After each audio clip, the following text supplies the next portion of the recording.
Hey everybody, this is my 20 long office tank. I'm getting ready to throw a little pinch of food in there for the evening, so I thought I would just shoot a little bit of video and have a chat about the tank. I recently added this little Bolivian Ram down here, and I want to have a little bit of a talk about him in just a moment. So there's the flake food going in there for everybody. I'm out of algae wafers up here. I keep my main supply downstairs in the fish room, and then I've got little containers next to each of the tanks up here. You know, one in my wife's room, one in the living room, and one in here, where I keep both flake food and some algae wafers, because those high carry algae wafers are really good fish food. I've not met a fish yet that doesn't like them. So I'm out of them tonight. Got to go downstairs and fill my bottle back up. But other than that, that's pretty much typical for a feeding for this tank. I give them the flake food, and then I put a little bit of broken up algae wafer in there. I still do have the clown pleco in there. I was rooting around the other day, moving some stuff, doing some cleaning, and for whatever reason, I can't even remember what I was doing, but I lifted up that. I was trying to catch the rainbow shark that I moved out of this tank. I moved the rainbow shark into the 125 in the basement, and when I was in there trying to collect it up, I wound up pushing that little plastic faux cave back there over, and I did indeed see the little clown pleco in there, still alive and well. So I wanted to mention the light, of course, and the flower, the plant that's coming out of here. This is my temple plant, and it's really doing well. I was kind of thinking that once it started flowering, it was going to more or less top out, and that was going to be the end of it.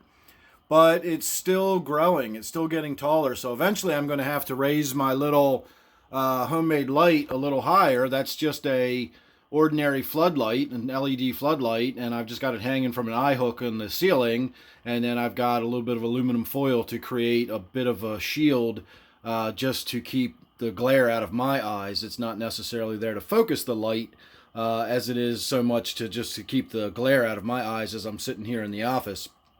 So it's flowering away, very dainty flowers. It's not going to be a real vigorous flower, so we're not going to see buds and blooms and flowers all over it, but these little purple jobs are what we're getting.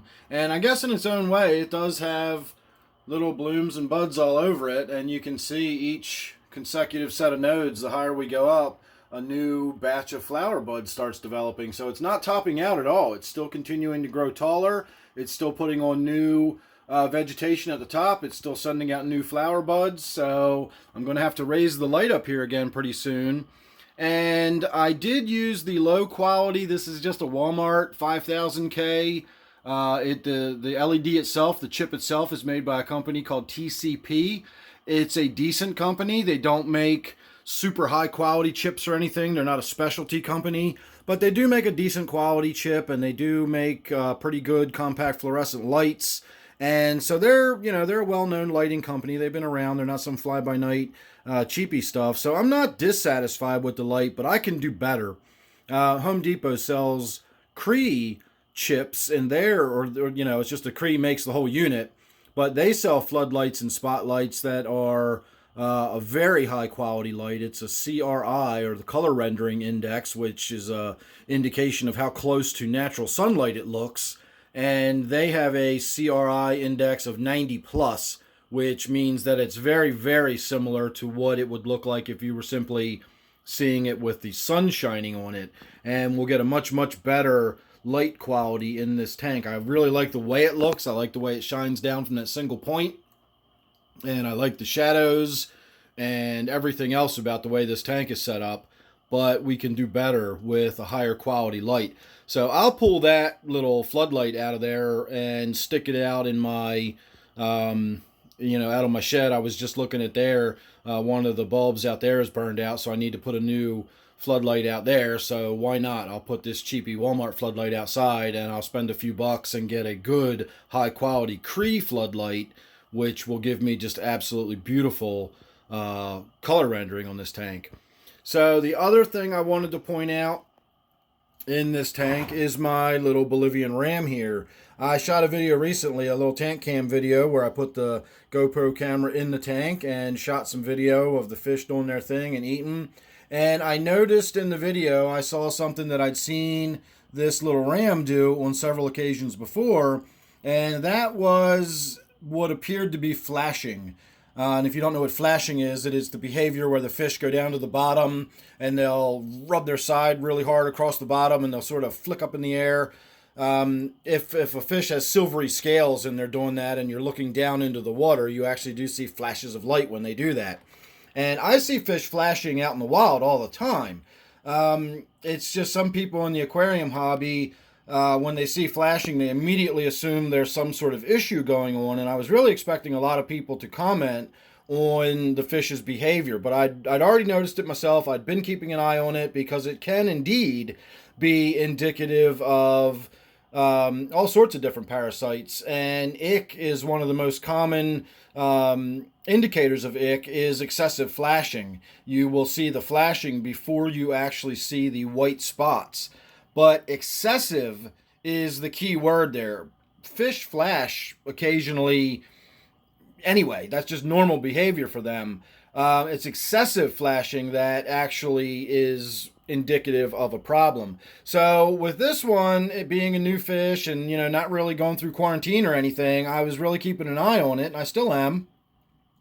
And I noticed that the only time I ever saw that flashing behavior was when I fed the tank and when I fed it with algae wafers. And shortly after the algae wafers would go in the tank, I would notice him down there doing that flashing behavior. And I've seen other fish do that, and what they're doing is they're kicking up food. They're kicking up debris and stuff off the bottom, and then if you watch them, you'll see them, they turn around immediately and they start picking debris and stuff out of the water column.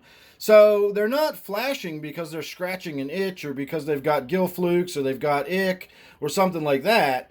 In this case, they're flashing because they're literally just kicking food up off the bottom and then turning around and munching on it. So I'm not saying that this fish doesn't have something wrong with it. I am still keeping my eye on it. It is still, a new fish right from the big chain pet store, has not been quarantined or anything. So any kind of flashing behavior is always alarming and always worth keeping an eye on.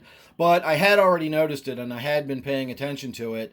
And the model I just described is still holding true, because if you'll notice, we've seen no flashing behavior on this fish since I fed the tank, and I did not feed it algae wafers. Now that I'm thinking about it, I actually wish I had some algae wafers in here to do it. We could have waited to see if we got that similar behavior. But I'm still not overly concerned about it being some sort of a disease. The fish's colors are good.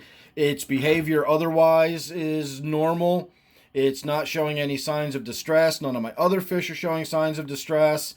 The shark that was in this tank with it has been moved to another tank. It's still looking good. And the other ram that I bought at the same time is still doing well and looking good and not showing any signs of any kind of ick or gill flukes or any other sorts of parasites. The one I had, I think, died. I got 3 of them at the same time, and one of them never looked good. It was bullied and bullied and bullied, and I think by the time I separated them, it was too late. It had just been overly stressed, and it wasn't feeding, and it was a wispy, thin little pale, hardly had any color left. So I'm pretty sure that one has died. I've not seen it in the quarantine tank that I had it in the last couple of days. So it's possible it was hiding really well. It's also possible that it's simply no longer in there, which is what I suspect, that it died and just sort of rotted away and the other fish nibbled on it and now it's gone. But as far as these 2 are concerned, the 2 surviving ones, again, I am keeping my eye on them, but I'm not overly concerned. The thing I saw in that video that had me more concerned, I was actually kind of surprised nobody pointed out, that this ram's poop was kind of white and stringy. And that is also indicative of issues with digestion, either digestional parasites or what happens a lot of times when you buy fish new, especially from big chain stores, or stores that sell a lot of bulk. You don't really know where their suppliers are coming from. The fish will be kept and treated in bacteria, or I'm sorry, not bacteria. What's the word I'm looking for? Antibacteria. Is that the word I'm looking for? Antibiotics. There we go. I don't know why I was having such a hard time with that. These fish are a lot of times are treated in antibiotics and kept in antibiotics while they're being raised and bred. And what that does is it kills all their gut bacteria. And so they don't have any diseases or parasite when they get to your tank, but they also don't have any gut bacteria, and they don't have any of the natural normal bacteria that the animals would need to live. So you can have issues from that, and a lot of times it really screws their digestion up until they get sorted out. A lot of times they don't get sorted out and they die because they just can't digest their food because of all that screwed up gut bacteria, thanks to living in basically an antibiotic bath is what they're raised in. So the white stringy poop when you get the fish like this new is not that unusual. It may be an issue with parasites, or it may simply be a result of how this fish was bred and raised and kept before I got it. So that is something else that I'm watching. It still seems to be eating normal. Its color looks good. Its behavior looks fine, and so on and so forth, as I've already said. So I'm not going to worry too much about it, and I'm not going to start needlessly medicating until I see that there's a need to medicate. If I have to medicate the tank, then I have to medicate the whole tank anyway. So I'm not going to panic and just start dumping medications in my tank because I saw my fish flashing a couple times. It makes me wonder how many fish tanks out there get overly medicated and get medicated when they don't need medication at all, for people thinking that there's something wrong with their fish just because they see a little bit of unusual behavior every now and again. So I am not like that. I'm not going to just rush to put medications in this tank. I see no need for it. If the fish's condition starts to exhibit signs of, if I see excessive flashing, if I see swollen red gills, if I see white spots on the fish, if I see other fish in the tank begin flashing or begin swimming real close to the surface, panting for air, so to speak, and I see that kind of behavior, signs of distress, signs of unusual, abnormal behavior, lack of eating, lethargic behavior. If I see anything like that, I will become a lot more concerned. I'm not going to overreact to the fish just in there flashing a few times like that. That's pretty normal. So that's about all I got to say. That's actually a lot more than I was intended to say. I just wanted to have a quick look at the tank. So there you go. Make sure you're subscribed. You never know what you're going to get with me, and you don't want to miss any of it because it's all good, or at least I like to believe it is. And don't forget, of course, this one here is my 20-gallon office tank. So thanks again, and I will see you real soon on the next one.